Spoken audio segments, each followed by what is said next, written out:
وأشهد أن لا إله إلا الله وحده لا شريك له وأشهد أن محمدا عبده ورسوله أما بعد. கண்ணியத்துக்குரிய பெரியார்களே, சகோதரர்களே, நாங்கள் எல்லோரும் அல்லாஹ்வுடைய ஃபர்லான தொழுகையை நிறைவேற்றியவர்களாக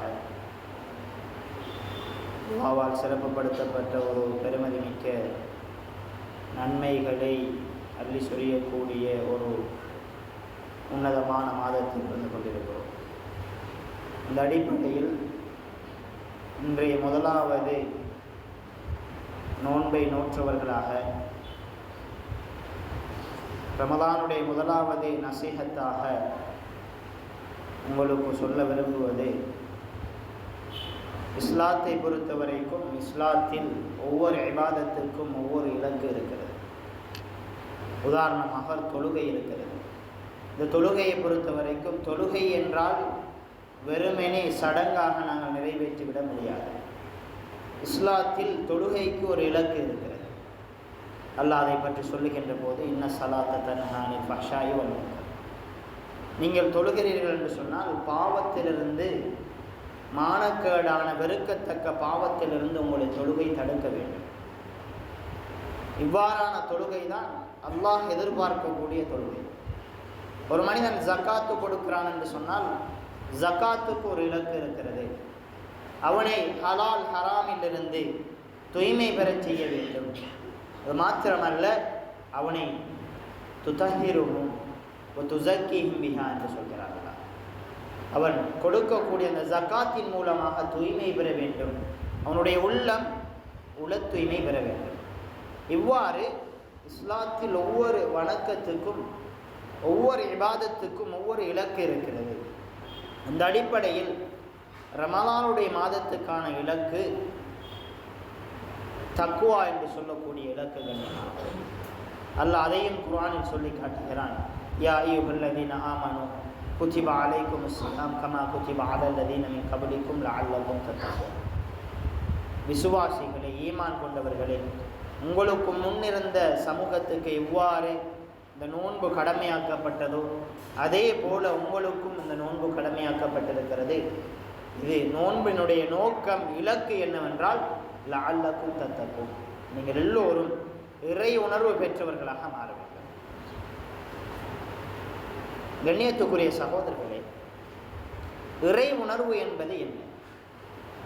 இந்த இறை உணர்வை பெற்றவனுக்கு அல்லாஹ் பாவிக்கக்கூடிய வசனம் முத்தகீன் என்று சொல்வான். அல்லாஹ் இந்த இறை உணர்வை பெற்ற மனிதர்களை பார்த்து அல்லாஹ் சொல்லுகிறான், இவர்கள் முத்தகீன்கள். இந்த இறை உணர்வை பெற்றுவிட்டோம் என்று சொன்னால் இந்த உலகத்தில் எங்களுக்கு வழிகாட்டக்கூடிய குர்ஆனாகத்தான் இருக்கும். அது அல்லாஹ் குர்ஆனில் தெளிவாக சொல்லுகிறான்.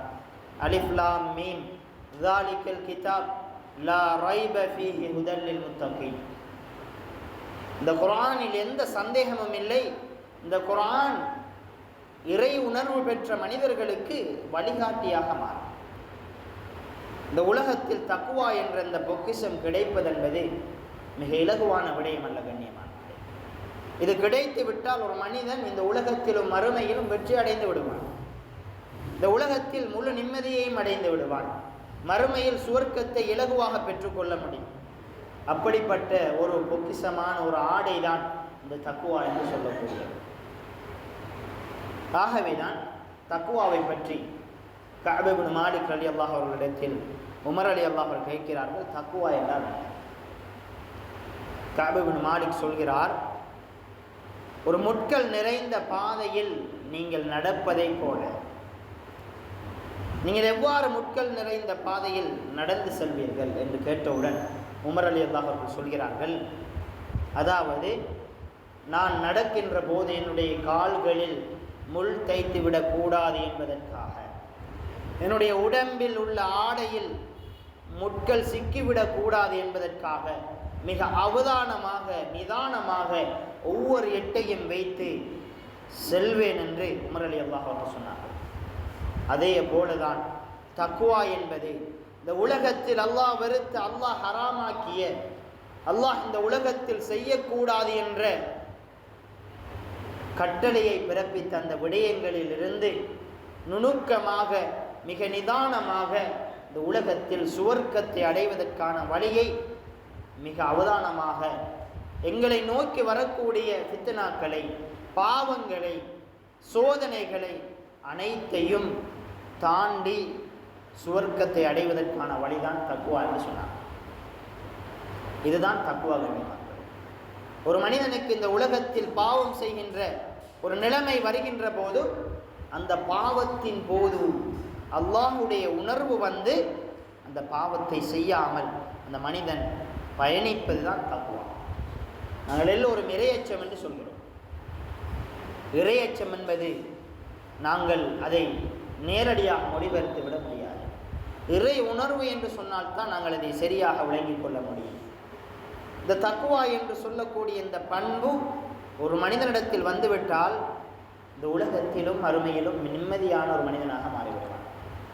எத்தனை சோதனைகள் வரட்டும், எத்தனைகள் வேதனைகள் வந்தாலும் அல்லாஹ்வுடைய இந்த தக்வா என்று சொல்லக்கூடிய இந்த பண்பை அவன் அணிந்து விட்டால் இந்த உலகத்தில் நிம்மதி மாத்திரம்தான் கிடைக்கும். அல்லாஹ்வுடனான தொடர்பு அவனிடத்தில் எல்லா நிமிடங்களும் இருந்து கொண்டே இருக்கும். ஒரு மனிதனுக்கு உதாரணமாக நாங்கள் சொல்ல போனால், தக்வாவுக்கு உலகத்துடைய விடயங்களை நாங்கள் உதாரணமாக காட்டப் போனால், ஒரு சிசிடிவி கேமராவை நாங்கள் பொருத்தி வைத்திருக்கிறோம். இந்த இடத்தில் ஒரு மனிதன் ஒரு மாணவர்களோ அல்லது பள்ளி வாயில்களிலோ நாங்கள் இந்த சிசிடிவி கேமரா இருக்கின்ற இடத்தில் பிழையான காரியங்கள் செய்வதிலிருந்து நாங்கள் தவிர்த்து கொள்வோம். பிழையான விடயங்களில் ஈடுபடுவதை விட்டும் நாங்கள் தவிர்த்து கொள்வோம்.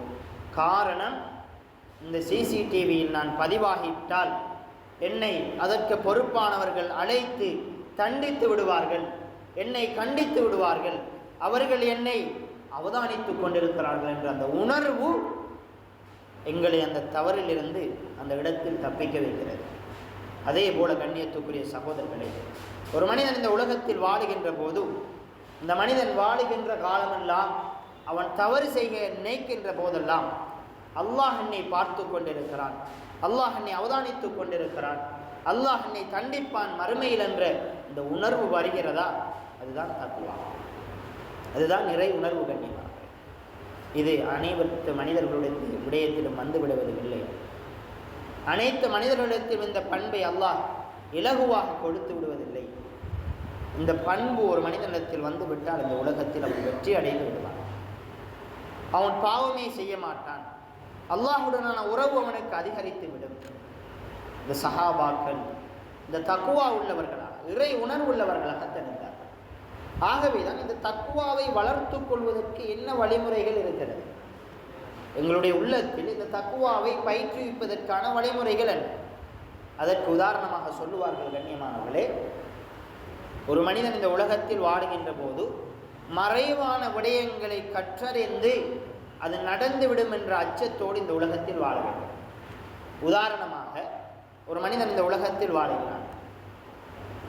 ஒரு வீட்டுக்கு நுழையும் போது வீட்டில் நுழைகின்றதற்கு அல்லாஹ் இஸ்லாம் எங்களுக்கு துஆவை கற்றுத்தருகிறது. பிஸ்மில்லாஹி வலஜினா பிஸ்மில்லாஹி ஹரஜினா என்ற இந்த நீண்ட துஆவும், இந்த துஆவை ஒரு மனிதன் வீட்டுக்கு நுழைவதற்கு செல்லுகின்ற போது அவனை பின்தொடர்ந்து ஷைத்தான் செல்கிறான். இந்த துஆவை அவன் ஓதுகின்ற போது அந்த ஷைத்தான் அப்படியோ அவனை விட்டு விரண்டு ஓடுகிறான். அவன் துஆவை சொல்லாமல் அந்த வீட்டில் நுழைகின்ற போது அந்த மனிதனிடத்தில் அந்த மனிதனை பற்றி அந்த ஷைத்தான் கதைத்துக் கொள்கிறான். இன்றைய நாள் முழு இரவும் சந்தோஷமாக இந்த வீட்டில் தான் நாங்கள் கழிக்கப் போகிறோம் என்ற உணர்வை, அந்த வார்த்தையை அனைத்து ஷைத்தான்களிடமும் சொல்லிக்கொண்டு அவனும் இவரோடு நுழைந்து வீட்டிற்குள் அன்று இரவு முழுக்க முழுக்க ஷைத்தானுடைய ஆதிக்கத்துக்குள் உள்ளாகி இந்த வீட்டில் அவர் தூங்கிக் கொண்டிருக்கிறார். அப்படி அல்லாமல் அந்த மனிதன் துஆவை சென்றுவிட்டு துஆவை சொல்லிவிட்டு அந்த வீட்டில் நுழைந்தால் அந்த மனிதனுடைய பின் தொடர்ந்து வரக்கூடிய அந்த ஷைத்தான்கள் சொல்லுகிறார்கள், இன்றைய நாள் எங்களுக்கு இந்த வீட்டில் இடம் கிடையாது, நாங்கள் வெளியாகி விடுவோம் என்று. அப்படியோ அந்த ஷைத்தான் அவரை தொடர்ந்து வந்த ஷைத்தான் விரண்டு வருகிறார். கண்ணியத்துக்குரிய சகோதரர்களே, இதை நாங்கள் உணர வேண்டும். மறைவான விடயம், இது எங்களுக்கு கண்ணுக்கு தெரியாத விடயம். அல்லாஹ் சொல்லி காட்டுகிறான், இவ்வாறு நீ செய்தால் இவ்வாறெல்லாம் நடக்கும்.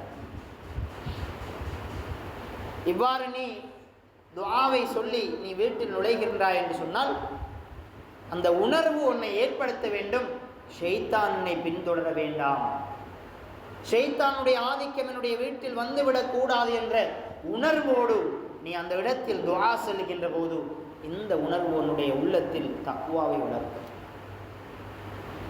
இது ஒவ்வொரு விடயத்திலும் தான் கண்ணியம். நாங்கள் பொய் சொல்கின்ற போது எங்களை விட்டு 40 மைல்கள், 40 என்று சொல்லப்படுகிறது, இந்த தூரளவு மலக்குகள் விரண்டோடுகிறார்கள். இந்த மனிதனுடைய வார்த்தையில் வரக்கூடிய அந்த துருநாற்றத்தின் மூலமாக 40 மைல்கள் தூரமாகிறார்கள் என்று ஹதீஸில் வருகிறது. ஒரு மனிதன் பொய் சொல்ல நினைக்கின்ற போது இந்த உணர்வு வர வேண்டும், என்னிடத்தில் இருக்கக்கூடிய மலக்குமார்கள் எனக்கு பாதுகாப்பாளர்களாக, ஹாஃபிதூன்களாக எனக்கு அல்லாஹ் அனுப்பி அந்த மலக்குகள் என்னை விட்டும் 40 மைல்கள் தூரமாகிறார்கள், நான் பொய் செல்வதாக, ஆகவே நான் பொய் சொல்லக்கூடாது. இந்த உணர்வு தான் தக்வாக, இந்த உணர்வு தான் தக்வாவை ஏற்படுத்தும். ஆகவே தான் நாங்கள் எல்லோரும் தக்வா உள்ள மனிதர்களாக, இந்த உலகத்தில் சஹாபாக்கள் தக்வா நிறைந்த மனிதர்களாக வாழ்ந்தார்கள். உதாரணமாக ஒரு முறை உமர் ரலியல்லாஹு அவர்கள் பாலைவனத்தில் சுடுமணலில் அங்கும் இங்கும் ஓடிக்கொண்டிருக்கிறார்கள். உஸ்மான் ரலியல்லாஹு அவர்கள் வருகிறார்கள். ஒரு மனிதர் ஓடிக்கொண்டிருக்கிறார், யார் என்று பாருங்கள் என்று உஸ்மான் ரலியல்லாஹு அவர்கள் சொன்னபோது அங்கு பார்த்தால் உமர் ரலியல்லாஹு அவர்கள் சுடுமணலில் அங்கும் இங்கும் ஓடிக்கொண்டிருக்கிறார்கள். உமர் ரலியல்லாஹு அவர்களை கூப்பிட்டு கேட்டார்கள், உஸ்மான் ரலியல்லாஹு அவர்கள், எதற்காக அமீருல் முஃமினீனே, ஹலீஃபாவே, ஆட்சியாளரே, எதற்காக நீங்கள் இந்த சுடுமணலில் ஓடிக்கொண்டிருக்கிறீர்கள் அங்கும் இங்கும்? அதற்கு உமர் ரலியல்லாஹு அவர்கள் சொன்னார்கள், முஸ்லிம்களுடைய இந்த பைத்துல் மாலிலிருந்து ஒரு ஆடு தப்பிவிட்டது, இந்த ஆட்டை தேடிக்கொண்டு அங்கும் இங்கும் ஓடிக்கொண்டிருக்கிறேன் என்று சொன்னவுடன் உஸ்மான் ரலியல்லாஹு அவர்கள் சொன்னார்கள், நீங்கள் இந்த நாட்டினுடைய ஆட்சியாளர், அரசன், ஏன் நீங்கள் தேட வேண்டும்? ஒரு பொறுப்பாளரை நியமித்து நீங்கள் அவரை தேடுவதற்கு நடவடிக்கை செய்யுங்கள் என்று சொன்னவுடன் உமர் ரலியல்லாஹு அவர்கள் சொன்னார்கள், உஸ்மானே, இந்த உலகத்தை விட்டு சென்ற பிறகு மறுமையில் அல்லாஹ் இந்த ஆற்றை பற்றி உன்னிடத்தில் விசாரிப்பானா, என்னிடத்தில் விசாரிப்பானா? என்ன உணர்வு கண்ணியம், இதுதான் தக்வா என்று சொன்னார். உஸ்மான் அலியை பார்த்து கேட்டார்கள், இந்த ஆட்டை துளைத்ததற்கு யாரை விசாரிப்பான்? அல்லாஹ் என்னைத்தான் விசாரிப்பான். அதனால் நான் மறுமையில் தப்ப வேண்டும், இந்த ஆட்டை நான் தான் தேடுவேன் என்ற இந்த உணர்வோடு உமர் ரலியல்லாஹு அவர்கள் சொன்னார். கண்ணியத்துக்குரிய சகோதரர்களே, இதுதான் உணர்வு, அல்லாஹுடைய தொடர்பு, அல்லாஹுடைய உணர்வு எல்லா நிலைகளிலும் வருகிறதா? அதுதான் தக்வா என்பதை நாங்கள் தெளிவாக விளங்கிக் கொள்ள வேண்டும். ஆகவே தான் ரமலானுடைய மாதத்தினுடைய முதலாவது நாளில் நாங்கள் இருந்து கொண்டிருக்கிறோம். இந்த முதலாவது நாளிலேயே என்னுடைய இலக்கை உணர்ந்து, என்னுடைய நோக்கத்தை உணர்ந்து, எங்களுடைய வாழ்க்கையில் தக்வா என்ற அந்த பொக்கிஷத்தை அணிந்து 30 நாட்களும் அல்லாஹுடைய உணர்வோடு, அல்லாஹுடைய அந்த சிந்தனையோடு நாங்கள் வாழ்ந்து இந்த உலகத்தில் இந்த ரமலானுடைய மாதத்தில் லைலத்துல் கத்ர் என்று சொல்லக்கூடிய இரவையாக இருக்கலாம், எங்களுடைய இபாதத்தாக இருக்கலாம், எல்லாமே பன்மடங்காக எங்களுக்கு ஆக்கித்தரக்கூடிய இந்த மாதத்தில் இருந்து கொண்டிருக்கிறோம். அனைத்து நன்மைகளையும் பெற்றவர் நாம் இந்த உலகத்தை விட்டு பிரியக்கூடிய பாக்கியத்தை எல்லாம் வல்ல அல்லாஹ் எங்களுக்கு பெருமை செய்வானாக.